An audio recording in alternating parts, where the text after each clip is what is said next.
Hey everybody, what is that? Monday. Monday, yeah. Yeah. That's actually funny. Yeah. Oh my goodness. Happy Monday, everybody. Yeah, happy Monday. Hope you guys had a beautiful Easter yesterday. Yeah, it was actually a great day. It was really beautiful. We got to watch some more shows from Nazareth. Yes. Or something. It was pretty good. And we watched part of The Passion, the Mel Gibson movie, The Passion, but only part of that. And but we just had a beautiful day. We did. I hope you guys all had one too. Let me tag everybody. But happy Monday, and we are very thankful today because you guys mostly probably saw, but all those big storms came through yesterday. Well, yesterday to today, and they had said that it was going to be really serious here, which it was. But it was coming like between 3 a.m. and 8 a.m. And then it was supposed to hit about 5. But so we actually did prepare and get everything ready, had a little safe place because they said there was going to be like really bad tornadoes. So we had all that ready last night. And then at 5 o'clock is when it started coming through. They had up like 50 mile and 60 mile per hour wind gusts, and it was a mess. Yeah. But luckily, God had protected us because we only have just like a little bit of sticks and a little bit of this and that. So we did really good. But near us, trees fell down, power outages in Charlotte. They said thousands are without power still. So it was really a big storm. So we're very thankful. We were safe and sound, so that was good. Yeah, that was definitely a little bit scary there. Yes. But here we are. Yay. But I hope you guys had a great day. You had a good day at work today? I had a great day at work today. That's awesome. Yeah. Not many patients. No, I didn't have that many patients. There's quite a few patients coming in, but most of them are self-propelled. That's helpful. Yeah. They must have good batteries. They must be. That's funny. Some sad news for around here, though, with the virus. We read that yesterday. One of the nursing homes that are listed right up the road from us, it's called Five Oaks, but they had the outbreak go crazy in there, and they had tested they're just getting more numbers every day, but already I think they had I would say 49. I was thinking it's closer to 60 something. Yeah, by now, but so that's really sad because they've been on lockdown, so it's probably an employee or somebody brought that in, which is sad. Or visitor or something. Visitor, yeah. Yeah, it's sad because they're just stuck in there. I mean, nothing good's going to come out of that. No, so that's really sad. So prayers for them, but that's a real close nursing home. So and Rick's definitely being more safe. Not more safe. You already have been safe, but definitely on the alert because we're supposed to be in our peak the next couple this week. Actually, the end of this week. The end of this week is the peak for. I was saying North Carolina. I guess it is. Yeah. All of North Carolina.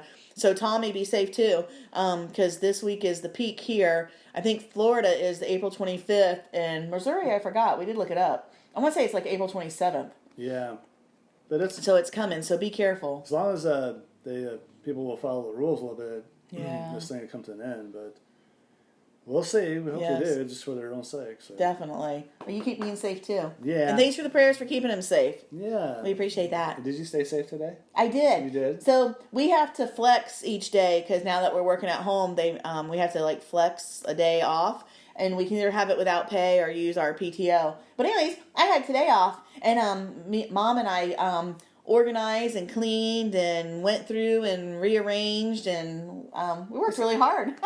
It's amazing how many times we can do that and there's still stuff to get rid of. I mean, we've gotten rid of stuff all the time, and we still have a whole car full of stuff to get rid of now. Did you already tag your friends? I thought I did.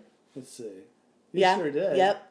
But yeah, we have a whole, I'd say almost 2 car fulls worth of stuff to take to Salvation Army, which is amazing. Yeah. I don't know where it comes from. I don't either. It's I amazing. don't even remember getting it. But it was fun. So we had a good day organizing and stuff. So It looks good in here. yeah, it's fun. Yeah. Yay.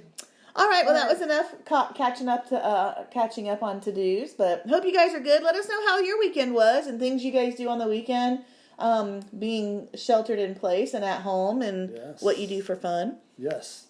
So obviously we organize. Yep. But so today was Matthew 6. Yeah. And right off the bat, I will say, in the John MacArthur Study Bible, we have, Rick has showed me, but you can make the words that Jesus says in red. And so it's really cool because if you just glance at chapter 6, the whole thing's red. Yeah. Just about. Yeah. So it's really cool. So this is literally coming straight from Jesus. Like Yeah. this whole chapter is nothing but Jesus talking. So pretty cool. what can you not love about this chapter? Exactly. I mean, it's like cool guidelines of just but it's straight from Jesus. I think that's so Yeah. awesome. And the beauty of this chapter too is it's about loving God. Yes. Because I mean, it's talking about not practicing our. Do you have something on one? Yes. Oh, I don't want to take it away from you. No, that's good. But our gifts, not showing our gifts off. Yeah, yeah, and I'll let you do your note first, and then I'll go back to that because I don't want to take your notes. Well, you can still do it. My note was just I love this whole chapter but this first part is about giving from the heart, and not to do it from to give from the heart and not for show, to do it quietly from the heart. And I honestly really can say I know for all of our family on both sides, our family is a very loving and beautiful family. Like they give and share and donate and help each other and help others. And I think that's a really cool thing for all of us to celebrate how loving our family is. I mean, because I don't know that every family can say that. And I can honestly say our family all over is very loving. Yeah. And that's a really neat thing. It's a really cool Yeah. thing to say. I love you guys. Yeah. That's really cool though. What were you going to say about verse 1? Well, and the chapter itself, it's talking about the Jewish piety of giving. Yes. And giving to the needy, praying and fasting. And all these things are important to do for the right intentions. Yes. Yeah. And so this thing is cool. The whole thing really is about loving God and not showing off what we do. We do it because we belong to God. Yeah. Yeah. And so... like real love, because if it's really love from the heart, you're not going to do it for show anyways. No, it's going to be out of like caring about people, and the whole chapter really includes, and we'll see in the Lord's Prayer, us as a people and a covenant people and people who belong to each other. So we'll get to that in a minute, but it's really neat. Which is nice, because then we take care of each other. Yeah, I like that. yeah. I had a note on 8. I have a note on 8. Do you really? Yeah. That's cool. Well, you do yours first this time. Okay, so Jesus basically says you don't have to be like over and over about our prayers. We don't have to be. Let's see. Well, I forgot the first thing. The reason why I had Mindlessly. not heaping up empty phrases over and over and doing stuff mindlessly. I mean, even the Lord's Prayer can become mindless. I guess if you say it over and over. Yeah, it gets to a point where you just say it and not think about it. But in chapter 8 it says we don't have to do that because God already knows what we have need of before we even ask. And I like this, and I got this from John Chrysostom. It says he says we pray not to inform God or instruct Him, but to beseech Him closely, to be made intimate with Him. So in other words, I like how John Chrysostom is saying that we're there to be intimate with God in prayer, and so we're not informing Him of everything we're going to ask Him for. He already knows. That's kind of neat. And I like how you said not to inform Him or instruct Him, because we'd be like, oh, I want this or I want that. Make this happen. That's kind of interesting. Yeah, we're not telling God anything because He already knows our needs. Yes. So what's the point of praying? Mm-hmm. It's an intimate relationship, and it humbles us. That's true. true. It's kind of cool. I like that. Well, I just had on there too, kind of the same thing, is that your Father already knows what you need before you ask Him. So I like that. Yeah, exactly. Mm-hmm. And then verse 9. Yes. Okay. I just like this one too, because I love that. What I love about it is that it's the Our Father, which we all know how to say the Our Father. But what's really cool is it's actually written not only in the Bible, which makes it true and from God, but it's from Jesus' mouth. Yeah. I mean, it's in red, so that means it's from Jesus. But the Our Father actually comes from Jesus. Yeah. I mean, how cool is that? What more prettier of a prayer than what Jesus is telling us to pray? And it's the Our Father. It's beautiful. I think that's so cool. Of all the things that He tells us, He actually gives us that prayer. That's a beautiful prayer. Among other things, too. Yeah. That's really cool. I'm going to fix my hair. You're going to fix your hair? Yeah. Okay. But I like that. Yeah. And I also like it, too. And he's saying, pray them like this. And I like how it's a model prayer to teach us how to pray. Because that's what it is. It's really almost because He's teaching the disciples. Yeah. And so, but what I like about it is the first part, our. Mm-hmm. Because it's including us as a whole body. I mean, the whole prayer, if you see it's Our Father, or give us, or lead us, or whatever, it's continually talking about us as a whole, as a body. That's pretty deep, because he could have said my Father who's in heaven, because that was accurate. Yeah. So it's our Father who's in That's heaven. really cool. And what that also makes us also is one with God through Christ. I mean, sorry. So, but yeah, he's our Father. So that's pretty cool. Yes. That was cool. I like that, though. That was a neat point that I read right over. Yeah. That's cool, honey. Thank you.